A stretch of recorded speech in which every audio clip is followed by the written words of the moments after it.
It's a wild world out there, but some worlds are even wilder. Hi, my name is Tyler Hapney, and you're listening to Dungeons and Dystopias. Thank you for listening. Hello, everybody, and welcome back to a very special episode of Dungeons and Dystopias. I am your Game Master and host, Tyler Hapney, and I have run several hundred sessions of Cyberpunk Red and Dungeons and Dragons combined, so this podcast is a way for me to reconcile my thoughts on both of those systems. And I mentioned today is a special episode. Well, why is that? Well, this is our 52nd podcast, which, you know, coming out weekly means that this podcast has been running for about officially a year now. This is our 1 year anniversary, so to speak, because we've got 52 episodes out, which means we've covered a whole year of just random stuff. So I think today we're going to do something a little different. We're going to discuss other TTRPGs. I'm going to take this year anniversary to discuss some of the other things I play. We aren't going to be getting too deep into these on other episodes, but, you know, I figured we might as well take a step back and do something a little different for a year anniversary. So today I like to talk a little bit about systems like Vampire the Masquerade, Deadlands, you know, all sorts of stuff, maybe even some Paranoia. You know, just a brief overview, kind of just what I enjoy about those systems, and I definitely suggest trying them out yourself. So without further ado, let's just get started with Vampire the Masquerade, which I'm sure many people have heard of in passing. If you're part of the tabletop role-playing game community, then you probably know Vampire is one of the, I'd say, seminal tabletop role-playing games. I mean, there's a famous video game, multiple famous video games now, that are centered around the world of darkness and that whole setting, and it's such a neat, cool setting. So for those who don't know, the world of darkness is basically our world.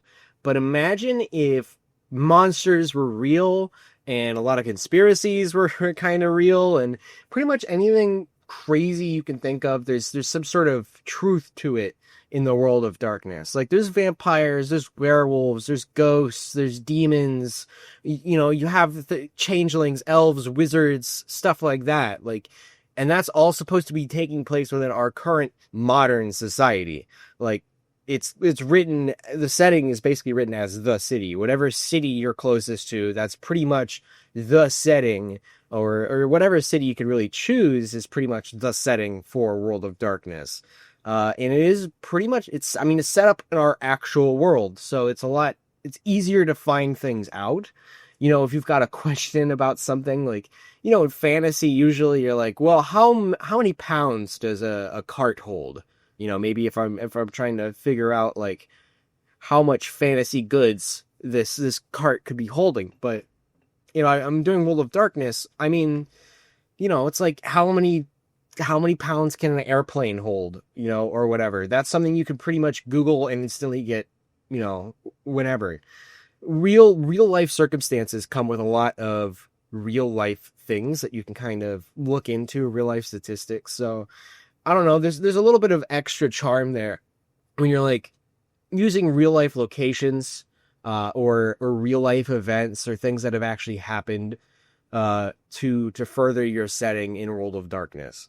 So, World of Darkness, I mentioned vampires, I mentioned werewolves, I mentioned all that other stuff. The one special part about World of Darkness is that all of those have their own special TTRPG based around them. There's obviously Vampire the Masquerade, which is all about being a vampire and trying to conceal that fact from the world.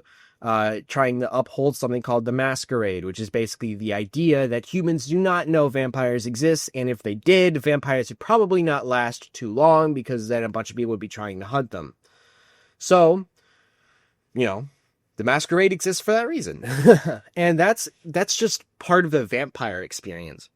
There's also Werewolf the Apocalypse, where you can be this werewolf blessed by the earth, Gaia herself, into protecting, nature and fighting the apocalypse at the hands of some sort of eldritch being called the Worm.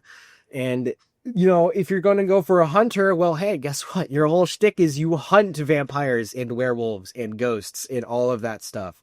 And I think hunter's a really cool system too, because I mean, you're just a normal person getting thrown into this wild world of conspiracy, magic, lunacy, just insanity. And oftentimes, I mean, hunter campaigns usually start with people being maybe a little none the wiser. So it's always really fun to just get into a World of Darkness game and really just kind of immerse yourself into this normal ass person who's been thrown into whatever situation of, wild stuff. Like, I don't know. It'd be cool to have start off like a chef or something and then, see where that kind of goes. But yeah, World of Darkness. Personally, a huge fan, and the way it works, the way the system works is, I mean, it's pretty similar to Fallout 2D20, to be honest with you. Fallout 2D20's got some minor differences, but I mean, in terms of the actual roles you make, the idea behind World of Darkness, and I wouldn't say Fallout, but mostly World of Darkness is like most, you take your attribute plus a skill level, and that determines a certain number. So let's say I have 3 dots in strength and 4 dots in melee. So that would be 7 dots. That means I roll 7 dice, and for every dice that is a 6 or above, that is a success. So basically, I mean, that's pretty much it. Depending on how many successes you get, determines on how well you're able to do something. And really that kind of expands out to pretty much the whole game. I mean, combat is used with that, and it's interesting. I should put on the record here, the only Vampire the Masquerade experience I do have is with the 5th edition. I would very much like to play 20th Anniversary Edition, but so far all I've gotten on is 5th edition, which I've heard is not as good as some of the previous editions, so I'm going to have to check those out sometime. Yeah, Vampire the Masquerade. Very, very, very fun to play. Very gothic. I would say it definitely does require a lot of investment from the players. If you're going to make a proper vampire campaign, I feel like it should be at least semi-sandboxy, so you kind of just need to have a whole lot of stuff prepared. But yes, Vampire the Masquerade would definitely recommend. I've been playing a lot of that this year. I mean, obviously it's getting kind of near Halloween, so we've been enjoying that. But next I want to talk about Deadlands. Deadlands is another one of those that's kind of popular in the scene, but I don't think a lot of people have actually sat down and enjoyed a game of Deadlands, which is a shame because I personally think that Deadlands is as fun, if not maybe even a little more so sometimes than Dungeons and Dragons. I mean, the system that it plays in is Savage Worlds, which is it's a sort of a catch-all system that was created, I believe, after the original Deadlands was published. I think they based it off of Deadlands and then just kind of expanded that out to a bunch of different settings. But the basic idea is Savage Worlds is this system where it's supposed to be, hey, you're able to play in basically any setting, anytime. They've got all this gear and stuff. And the way the system works is not basically meant to be like one specific time period or one specific thing or not. They've got fantasy, they've got sci-fi, they have crime, they have all sorts of stuff. Literally anything you can think of, Savage Worlds has probably a module or something for it. Like World War II, Savage Worlds has that. World War I, Savage Worlds has that. Cowboys, Savage Worlds has that. Mobsters in 90s Las Vegas, Savage Worlds has that. Secret Agents, Savage Worlds has that. You get the idea. They have everything. But Deadlands is, I'd say, probably one of their flagship titles for Savage Worlds. I mean, I'd say most people are probably going to be recognizing Deadlands first. Unless, I'm not going to come on here and basically mention like Wise Guys or Twilight Legion or whatever, and I don't think anyone would really recognize it. But Deadlands, I mean, if you're a TTRPG nerd, there's a chance that you've at least heard of Deadlands. And what is it? Well, Deadlands is Cowboys. It's Wild West. It's the Weird West, actually. It's a alternate history of the United States where sometime during the Civil War, the 4 horsemen of the apocalypse were unleashed upon America, and it changed the history and the face of America basically forever. I mean, technology got, huge upgrades because of something called ghost rock, which is actually just, of course, human souls compacted into a mineral that people are now using to fuel trains and jetpacks and zeppelins and stuff like that. Oh yeah, we got steampunk in Deadlands too. But mostly what's important in Deadlands is the fact that not everything is right. I mean, we have crazy creatures running around the Wild West now. And of course, I mean, you're kind of supposed to keep it on the down low. But how do you keep it on the down low when half of a town has been overrun by zombies or something like that? In my opinion, the essence of Deadlands lies in how weird you can make that Wild West. I really like the dichotomy that has been sort of created, where if you're trying to sort of hide what's going on from a town, then like during the day, it's basically just a normal Wild West campaign. But then during the night, things change quite drastically. And I don't know. I really enjoy that kind of aesthetic when it comes to, I guess, like normal life. Obviously I'm here. I am singing the praises of Vampire the Masquerade and Deadlands, which are both very much systems where it's like, hey, act casual, but when night happens, things go crazy. And I don't know, maybe that says something about me and my own personal enjoyment. So how does Savage Worlds work? Well, this one's actually just as easy as Vampire. In the sense that you have basically your attributes and your skills, instead of being a solid number, are a dice type. So let's say you start at a D4, and then if you improve your skill, you get up to a D6. So you can roll higher. And the basic idea at that point is then that you need to beat the number 4. 4 is your typical success in Savage Worlds. So, if you're going to try to shoot somebody, guess what? You're going to want to beat a 4, unless you have like some minuses due to range or other factors. But really, honestly, the whole thing is about beating the number 4. 4 or above. And here's the fun fact. If you get 8, that's 4 above 4, which is a raise, which means you get an even better result. So, ultimately, I don't know. Savage Worlds is pretty easy. And is really fun. So if you're looking for a system to get into and you're kind of into the Wild West thing and you kind of like, I don't know, like creepypasta maybe, I think you should give Deadlands a try. Now we're going to move on to our next system. And this one is going to be Paranoia. Yeah, Paranoia. I'm sure some people have heard about this one. As I understand, this is a pretty vintage RPG. Basically, the one I've been playing is the most recent edition, the Perfect Edition. But it's been around since like the 80s. So people have been playing Paranoia for a long time. But what is Paranoia? Well, imagine if Portal in 1984 had a baby. You're basically, the whole idea behind Paranoia is that you're all citizens, troubleshooters in this place called Alpha Complex, which of course there is only one Alpha Complex. There's no other complexes. Any other complexes are liars and traitors and communists, as is tradition in Paranoia. It is all run by this sentient, I don't know if I'd call it sentient AI, but it's run by a computer, and the computer has been on the fritz for a long, long, long time. Basically, ever since this Alpha Complex got started. And the place is run essentially like a modified dictatorship. Like whatever the computer says goes.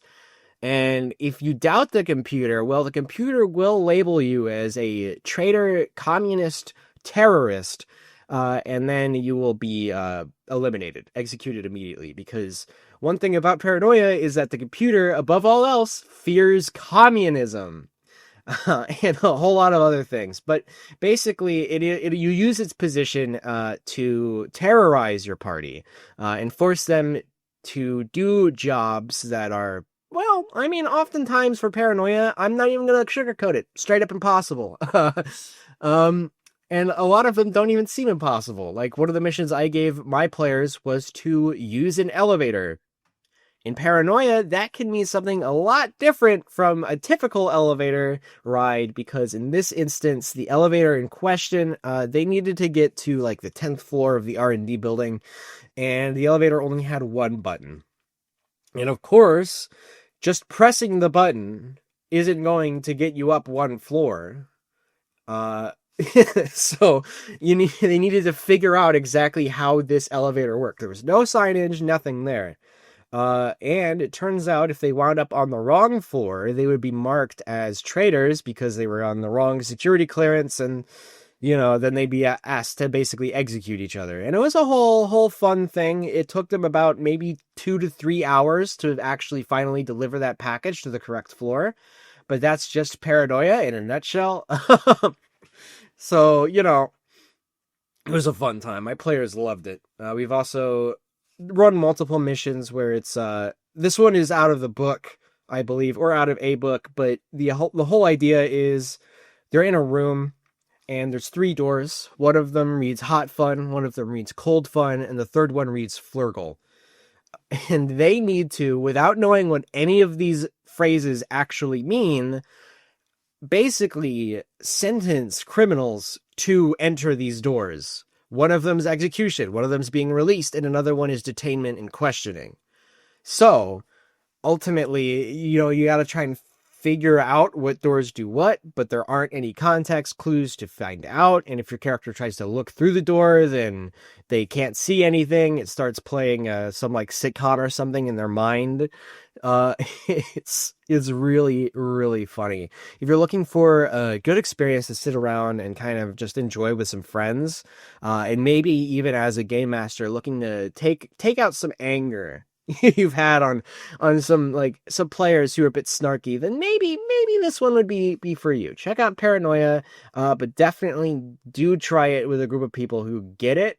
I don't know if just springing Paranoia on a group of players is necessarily going to work out amazingly, considering that in that game the game master is basically kind of supposed to be a dickhead.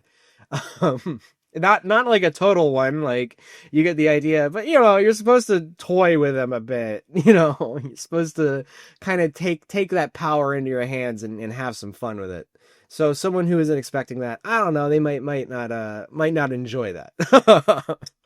But hey, we've only got time for our metaphorical or actual monster of the week, because this week I'm actually not going to be covering something from Dungeons & Dragons or Cyberpunk. I'm going to be covering something from Deadlands. That's right.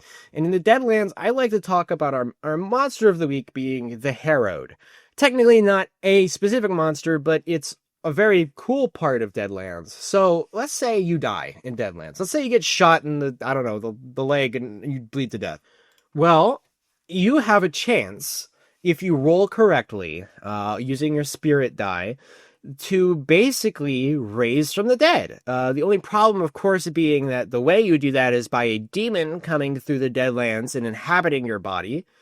Now you have to fight for control of your body, or else the demon will go feral and basically kill everybody you know and love. Yeah, that's the Harrowed. The Harrowed also get a bunch of really cool special abilities, but they also have something that they have to deal with, where they are basically on a ticking time bomb, where every time they let the devil out, or, over time, maybe there's a chance where they slowly begin to lose out on this humanity, and eventually if they reach a 0, well, guess what? The demon takes over completely and there's no coming back.